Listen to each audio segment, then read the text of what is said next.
buenas tardes a toda nuestra distinguida audiencia. Bienvenidos a este su programa Círculos Fractales. El día de hoy vamos a hacer un análisis prospectivo del conflicto sirio y sus implicaciones geopolíticas en la contextualización de un mundo unipolar. Para el día de hoy tenemos a las invitadas Sofía Febre y Antonieta por vía Zoom, quienes van a hacer un breve análisis de este conflicto. Les doy la bienvenida a las compañeras. Hola Pedro, gracias por la invitación a tu programa. No me lo pierdo todos los jueves. Agradecida por la invitación. Hola Pedro, buenas tardes. De verdad, sumamente agradecida por esta invitación al programa en Círculos Fractales. La verdad es que es un buen programa de análisis político y bueno, vamos a conversar un poco.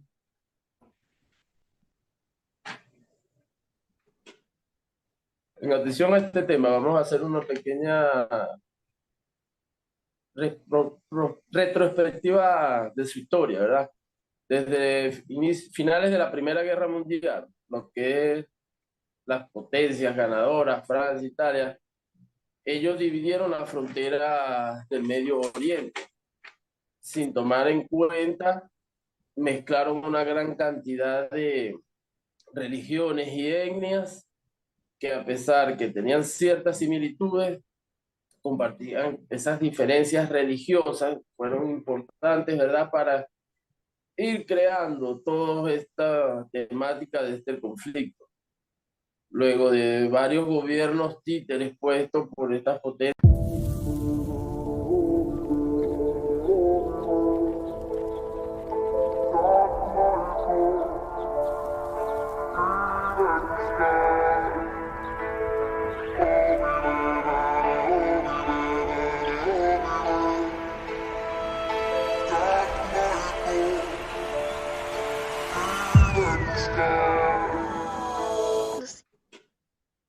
en atención a este tema, vamos a hacer una pequeña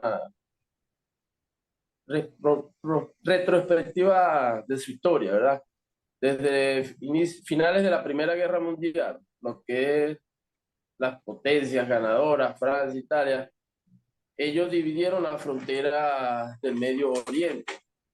Sin tomar en cuenta, mezclaron una gran cantidad de religiones y etnias que, a pesar que tenían ciertas similitudes, compartían esas diferencias religiosas, fueron importantes, ¿verdad?, para ir creando toda esta temática de este conflicto. Luego de varios gobiernos títeres puestos por estas potencias para seguir aprovechando sus recursos minerales y décadas de gobiernos autoritarios, se fueron creando pequeñas residencias, muchas estallaron en conflictos, en guerras civiles. Assad fue el presidente de Siria durante 30 años y posterior a su muerte en el año 2000, su hijo asume la presidencia. Al principio su gobierno se vio ciertos avances, pero luego empezaron a crearse ciertos focos resilientes y fue muy opresor con respecto a estos focos. El ejército empezó a tomar represalias muy violentas hacia estos grupos y eso causó que fueran creándose residencias armadas y estalló una guerra civil. Cabe destacar que Rusia como económicamente y se fueron viendo involucrados otros países como entre ellos Estados Unidos, que usa la presunta utilización de armas químicas por el gobierno sirio para intervenir y apoyar de manera armamentista y económica a grupos de resistencia. Entonces, desde hace ya más de 10 años se ha venido formulando estos conflictos de gobierno contra las residencias. ¿Qué tienen que decir las compañeras analistas en este contexto?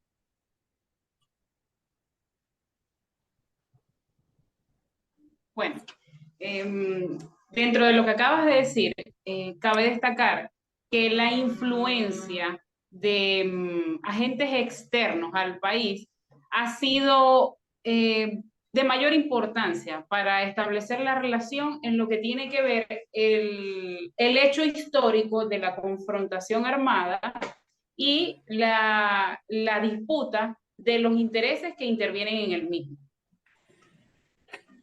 Voy a hacer una pequeña pregunta a la compañera Antonieta. ¿Cómo cree usted que se generó, mejor dicho, cómo se generó el conflicto armado en Siria? Bueno, como bien lo has dicho, el conflicto comenzó precisamente por la lucha territorial de lo que ahora se conoce como Siria. ¿Qué pasa? Que hay que evaluar dos aspectos importantes. Tenemos que la guerra civil comienza porque obviamente toda civilización busca ser autónoma y democrática. ¿Qué pasó en ese entonces? El presidente Al-Saab es de, como saben, de la religión musulmán, pero ella se divide en dos facetas. Tenemos los sunitas y los chiitas. Entonces, en Siria, el 13% de la población es chiita, lo que se contrapone con la sunita. Al ser el presidente de esta corriente religiosa, iba en contra de lo que quería la población. Entonces, ¿qué pasa en ese contexto histórico? Comienza lo que se llama la primavera árabe, que la primavera árabe no es más que una consecuencia de varios confrontamientos a nivel territorial, no solamente en Siria, que iban en contra del gobierno. ¿Qué pasa? Que eso trasciende porque no es solamente la parte territorial, sino que ahí influyen los factores políticos, económicos, sociales, culturales y religiosos. Entonces, la unión de todos esos factores como en un sistema provoca lo que es esa crisis de ese entonces. Aunado a esto, hay que evaluar que Siria no estaba sola, porque siempre hemos creído que la confrontación va originada solamente por la obtención del territorio y la verdad es que el enfoque es otro. Comenzó siendo un enfoque religioso, pero más allá de eso, entonces estaban los intereses de otros países sobre Siria. Muy buena tu intervención y es importante decir eso, porque ellos son un gobierno de mayormente son de musulmanes y los chiitas, ¿Correcto? que representan un 12% de la población, ellos han favorecido mucho a su secta, por así decirlo. Para la compañera Sofía, de acuerdo a los elementos señalados, ¿en qué consiste la influencia estratégica de los actores presentes en el conflicto? Bueno, no es novedad que en toda esta guerra que presenta Siria actualmente esté inmerso la actuación de Francia. Recordemos que en el pasado, en su línea histórica, Francia fue dueña del territorio sirio. Una vez que Siria obtiene la independencia, ok, quedaron como resentidos los franceses y al encontrarse con esta guerra civil actualmente, ellos deciden, ven el escenario totalmente adecuado para intervenir en ese espacio. Allí también están contribuyendo económica y armamentísticamente los Estados Unidos, Francia, incluso Irak, porque no les conviene, de acuerdo a la posición geográfica que tiene Siria, no les conviene ese acceso que tiene al mar Mediterráneo. A pesar de que algunos que bordean el mar Mediterráneo son y están a favor de la causa de los franceses y los estadounidenses como, no como pueblo, sino como acciones de gobierno de estos países que mencioné anteriormente, eh, Siria ha marcado la pauta en tener resistencia y contar con el apoyo de Rusia, que no tiene acceso al mar Mediterráneo por ese lado, y de Irán, em, que han contribuido pues a la defensa de todas las acciones que está llevando Siria y el gobierno de Bashar al-Assad.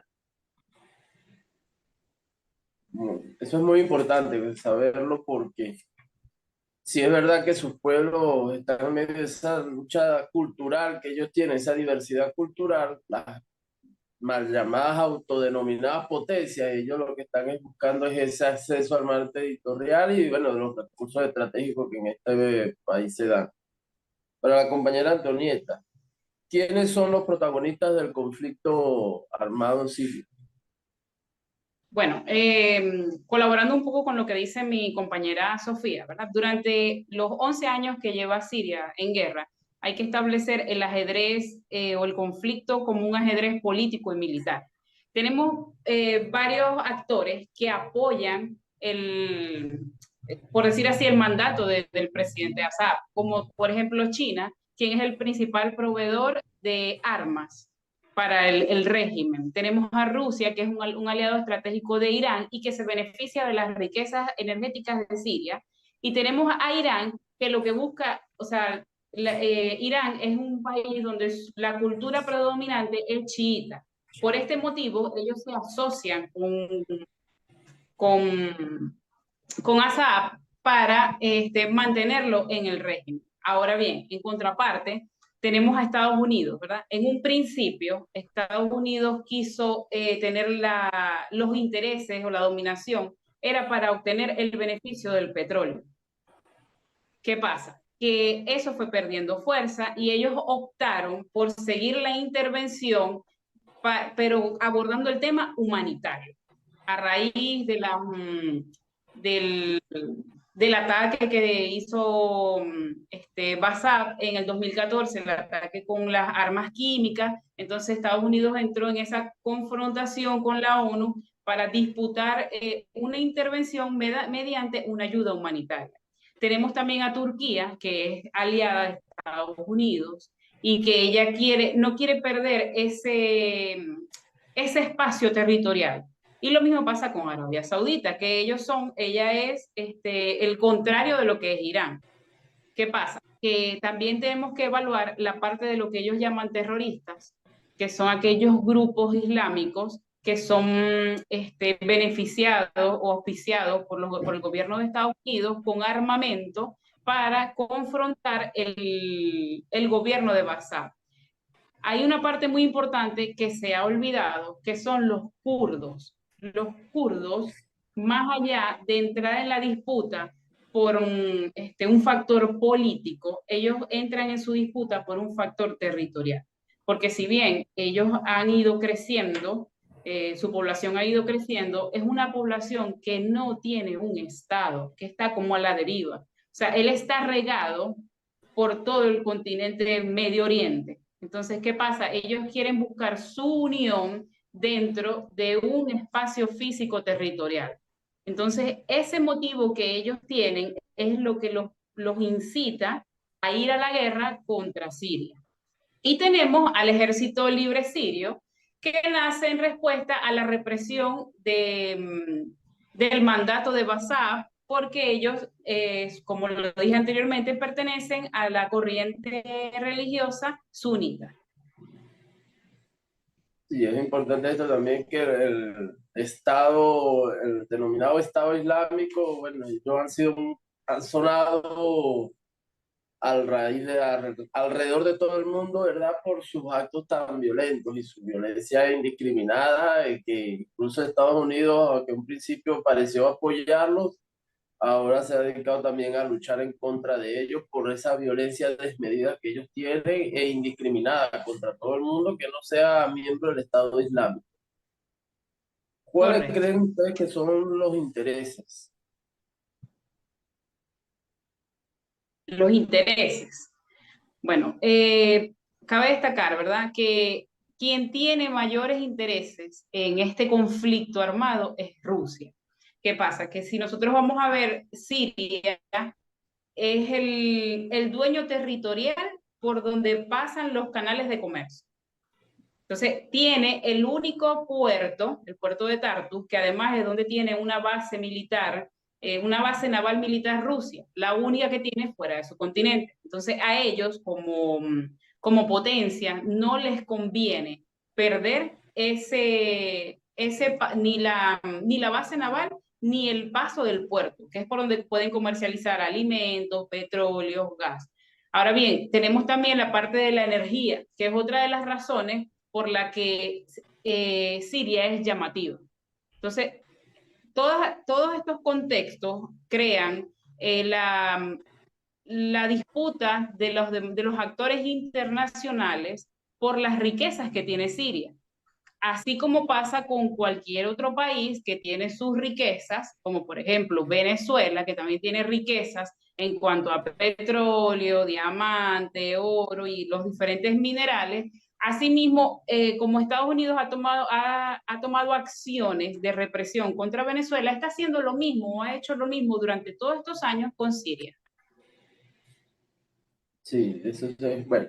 Y es también importante decir que sí, que ese petróleo que sacan en el Medio Oriente pasó es extraliviano, que es el petróleo el más costoso del mundo. Y es lo que mayormente se saca o extraen, exploran y explotan en el Medio Oriente. Para la compañera Correcto. Sofía, ¿cómo predomina la posición geográfica en las actuaciones coyunturales? Coyunturales, perdón. Bueno, en ese sentido, bueno, varias cositas. Primero, lo que mencionaron anteriormente en cuanto a Estados Unidos y los kurdos y las otras, los otros grupos armados que ellos financian, claro, Estados Unidos se encarga de financiar precisamente a este tipo de grupos terroristas, pero crean un monstruo y no pueden controlarlo. O sea, después no encuentran cómo recoger esa especie que han creado. Entonces no les conviene tampoco, ni primero, que el gobierno de Bashar al-Assad caiga, porque al caer quedarían al mando estos grupos armados que ellos crearon y no están a favor de Estados Unidos.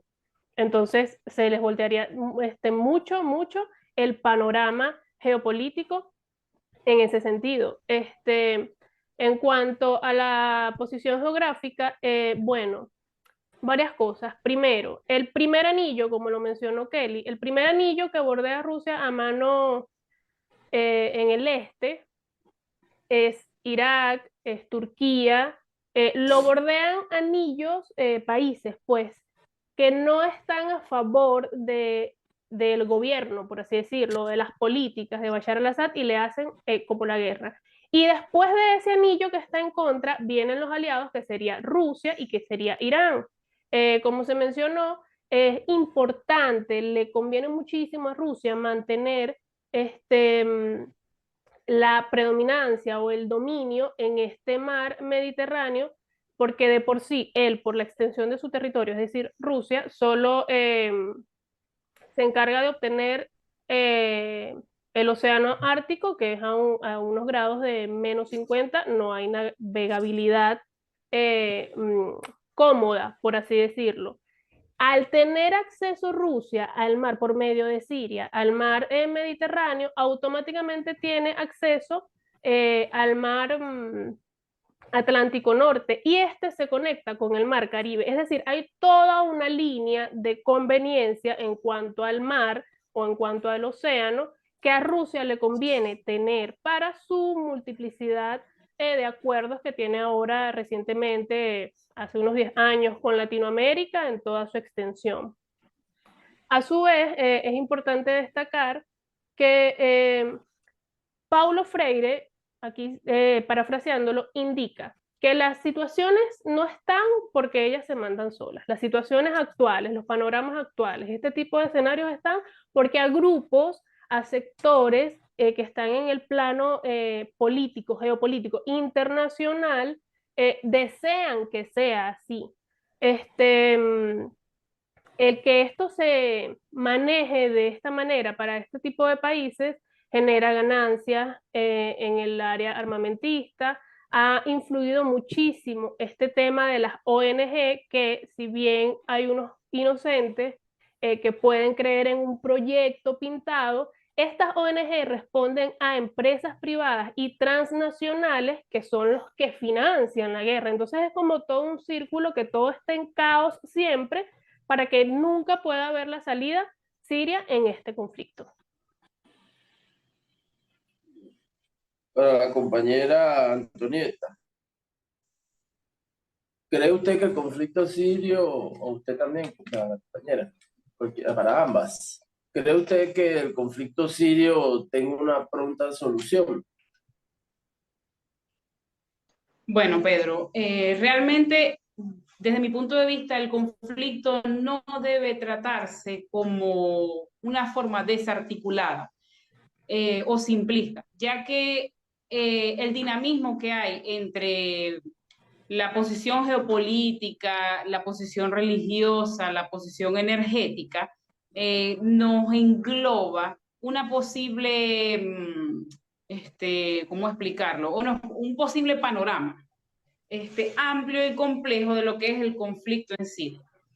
¿Qué pasa? Que actualmente el conflicto de Siria no ha dejado de ser, que ha perdido un poco de relevancia, primero por el 2020, por la pandemia del COVID-19 y luego con el enfrentamiento de Rusia y Ucrania.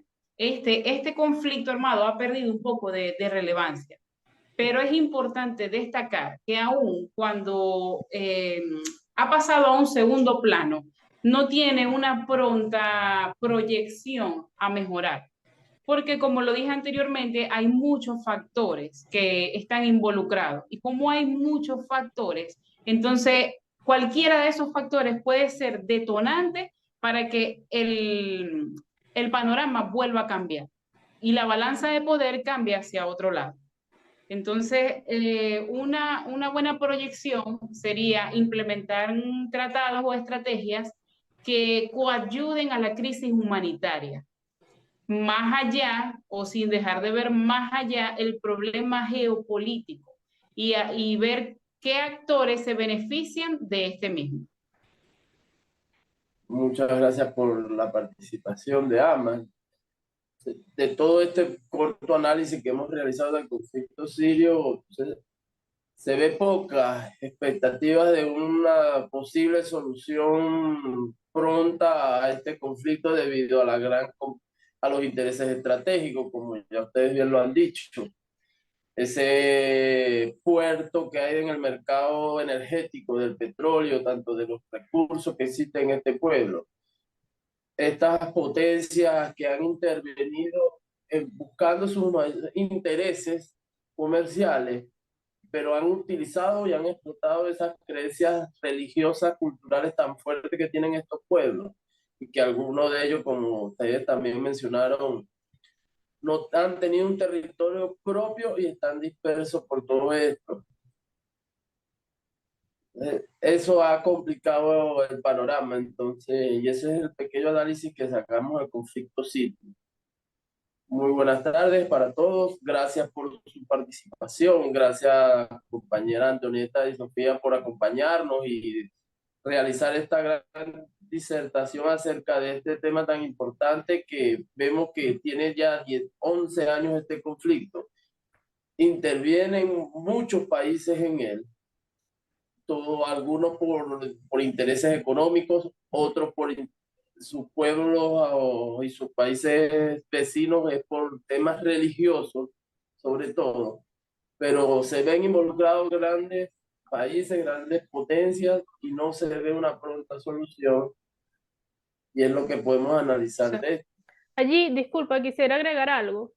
Sí, Bueno, mientras nosotros tenemos acá esta disertación de acuerdo a este tema, no son las estrategias de afectos o contrarios de Siria lo que puedan marcar la agenda. La agenda la marcan las acciones diarias que les toca replantear cada día cómo ambos van a direccionar nuevamente sus estrategias para llevar todo esto. Me imagino, y es súper creíble que es por esto que se ha alargado tanto este conflicto en ese territorio.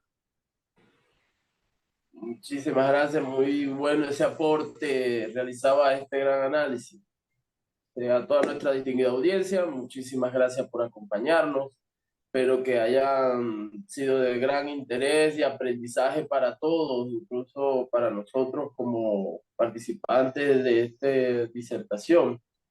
Y espero que nos sintonicen la próxima semana, donde realizaremos un nuevo análisis prospectivo con respecto a lo que es esa transición del país Colombia, nuestro vecino, donde es muy importante analizar esa transición que por primera vez en la historia tiene un gobierno de izquierda.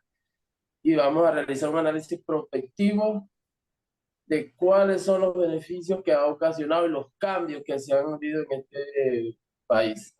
Muchísimas gracias a todos por su atención, a las compañeras, y nos vemos en una próxima edición de este programa. Gracias a ti por la invitación, Pedro. Un placer y un honor para mí haber participado en este programa. Igualmente, Pedro, de verdad, muchísimas gracias y bueno, esperamos que nos puedas volver a invitar para compartir contigo un poquito del análisis político cotidiano que se vive en el mundo.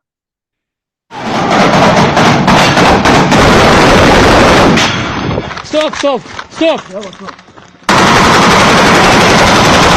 In Serbia, in Hungary, in Macedonia, in Greece. So what's your message then? My message, please help the Syrians. The Syrians need help now. You just stop the war, and we don't want to go to Europe. Just stop the war in Syria. Just